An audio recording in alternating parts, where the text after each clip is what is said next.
नमस्कार दोस्तों, मैं हूं आपका दोस्त और आज के पॉडकास्ट में हम श्रीमद् भगवद गीता के 8वें अध्याय अक्षर ब्रह्म योग की गहराई में उतरने वाले हैं। यह चैप्टर वैसे तो थोड़ा रहस्यमय माना जाता है, लेकिन अगर ध्यान से समझो तो इसमें ईश्वर, आत्मा, मृत्यु और मोक्ष से जुड़े सबसे बड़े सवालों के जवाब मिल जाते हैं। मुझे यह चैप्टर हमेशा इसलिए खास लगता है क्योंकि कृष्ण यहां वो बातें इतने सीधे और सच्चे अंदाज में कहते हैं जैसे कोई बड़ा दोस्त जीवन का रहस्य खोल रहा हो। न कोई डर, न कोई उलझन। शुरुआत होती है अर्जुन के एक गंभीर और ईमानदार सवाल से। हे कृष्ण, ब्रह्म क्या है? अधिभूत, अधिदैव, अधियज्ञ क्या है? मरते समय भगवान को कैसे स्मरण किया जा सकता है? मैं सोचता हूं ये सवाल आज भी हर इंसान के मन में बार बार उठते हैं। आखिर मरने के बाद क्या? क्या आत्मा अमर है? ईश्वर को अंतिम समय में कैसे याद रखें? कृष्ण बिल्कुल सरल शब्दों में बताते हैं, ब्रह्म यानी परमात्मा, वो शाश्वत चेतना जो सब जगह है। अधिभूत यानी यह स्थूल जगत जो हम देख रहे हैं। अधिदैव यानी दिव्य शक्ति और अधियज्ञ यानी हर प्राणी के भीतर का परमात्मा।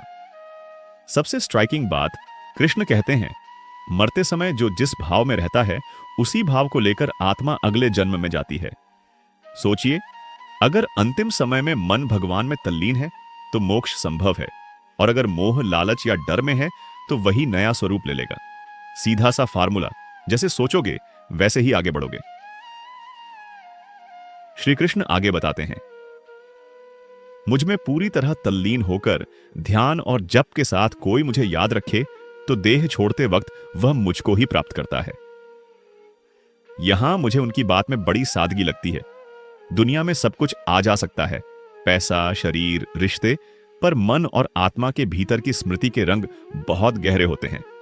कृष्ण बताते हैं, जो मृत्यु के वक्त भी श्रद्धा और प्रेम से ओंकार या भगवान का स्मरण करता है उसका अगला जन्म उच्च और शुभ होता है, क्योंकि ध्यान उस अंतिम पल को अमर और दिव्य बना देता है। यह हमेशा सुनने में थोड़ा रहस्य जैसा लगता है, पर ट्रेनिंग तो रोज की जाती है नहीं। अगर जीवन भर मन में ईश्वर के लिए सच्ची आदत डाल ली तो अंत का पल खुद सहज हो जाएगा। अब कृष्ण ध्यान योग का बेहद सुंदर और प्रैक्टिकल तरीका बताते हैं। उन्होंने कहा, योगी चित्त इंद्रियों और प्राणों को वश में रखते हुए मन को सिर्फ दिल के केंद्र में और प्राण को सिर के शीर्ष में स्थिर करता है। फिर ओंकार का ध्यान करते हुए परमात्मा को याद करता है। यह सुनकर लगता है कि योग कोई रहस्यमयी तकनीक नहीं, बल्कि जीवन का संतुलन है। जितना हो सके उतना शांत, जागरूक और प्रेमपूर्ण बने रहो। फिर कृष्ण अक्षर या परम पद यानी मोक्ष के उपाय बताते हैं। यह ज्ञान बड़ा गहरा और विशाल है। वो कहते हैं, दो रास्ते हैं, उत्तरायण और दक्षिणायन। उत्तरायण में मृत्यु, ज्ञान, प्रकाश या शुभता की दिशा है। इस मार्ग से जाने वाले को पुनर्जन्म नहीं बल्कि मोक्ष मिलता है। दक्षिणायन यानी मृत्यु ऐसे समय या भाव में होती है जब व्यक्ति अज्ञानी, मायाजाल या असुरक्षा में है, तब आत्मा को पुनर्जन्म मिलता है। यहां संपूर्ण जोर इस पर है कि इंसान अपनी श्रद्धा, मनः स्थिति और समझ को रोज रोज अभ्यास से बदल सकता है। यानी मोक्ष सिर्फ भाग्य नहीं बल्कि विचार, भावना और ध्यान का नतीजा भी है। मुझे इसमें सबसे ज्यादा प्रेरक बात लगती है, स्मृति और भाव दोनों पर मेहनत करो। इन बातों का मतलब सिर्फ धार्मिक या अनुष्ठानिक नहीं है, बल्कि रोजमर्रा की आदत, सोच और संगति का असर अंतिम यात्रा पर भी पड़ता है। अगर आप दिन प्रतिदिन मन और इंद्रियों पर नियंत्रण, प्रेम, श्रद्धा और सत्संग रखते हैं तो भक्ति धीरे धीरे गहरी और स्थायी होती चली जाती है। कृष्ण सबसे सीधा रास्ता यह बताते हैं, मेरे बारे में, मेरी परम सत्ता में निरंतर जुड़े रहो। मन हर परिस्थिति में मुझसे मिला रहना चाहिए। यह भक्ति, साधना और जीवन के आखिरी पड़ाव तीनों का संयोग है। इसलिए कहते हैं, कर्म करते हुए, हंसते, रोते, लड़ते या अकेले, अगर आत्मा भगवान के साथ जुड़ी है तो उससे बड़ी कोई अनुभूति या मुक्ति नहीं। अब प्रैक्टिकल नजरिए से देखें तो इसका मतलब यह भी है कि जिंदगी भर की आसान आदतें जैसे सच बोलना, अच्छे कर्म करना, सच्ची संगति ढूंढना हमारे मन और आत्मा को वैसे भाव से भरती हैं जैसी मंजिल हमारी होनी चाहिए। कृष्ण खुद अरुंधति, चंद्रमा, अग्नि, सूर्य सबका प्रतीकत्व समझाकर बताते हैं। मैं ही हर जगह हूं, हर शक्ति और चेतना में मौजूद हूं। ये बात उलझी नहीं, बस ध्यान, विश्वास और सही दृष्टि से देखो, ईश्वर सब में नजर आने लगता है।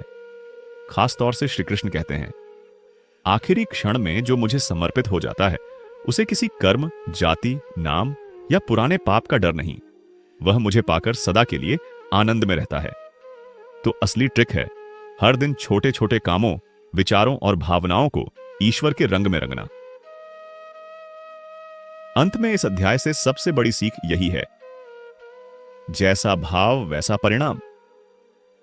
8वां अध्याय एक रिमाइंडर है कि हर अनुभव, आदत, दोस्ती, सोच, इवन आपके डर या इच्छाएं आखिरकार आपके अंतिम लक्ष्य को शेप करते हैं। अगर आप रोज थोड़ी थोड़ी आशा, भक्ति, जागरूकता और ईमानदारी से जीते हैं, तो अंत का क्षण आसान और सुंदर हो सकता है। श्रीमद् भगवद गीता का 8वां अध्याय मुझे हर बार यही सिखाता है, मृत्यु डर की नहीं, चेतना के विस्तार की कहानी है। अगर जीवन में भगवान के प्रति प्रेम, आग्रह और सरल सहज भक्ति हो, तो जीवन का अंतिम क्षण भी दिव्यता, शांति और पूर्णता से भर जाता है। तो प्रैक्टिस, फेथ और प्रेम, यही 3 आधार हैं। इन्हें अपना लो, जी लो, और फिर जीवन खुद ही शांति और आनंद का उत्सव बन जाता है। जय श्री कृष्ण।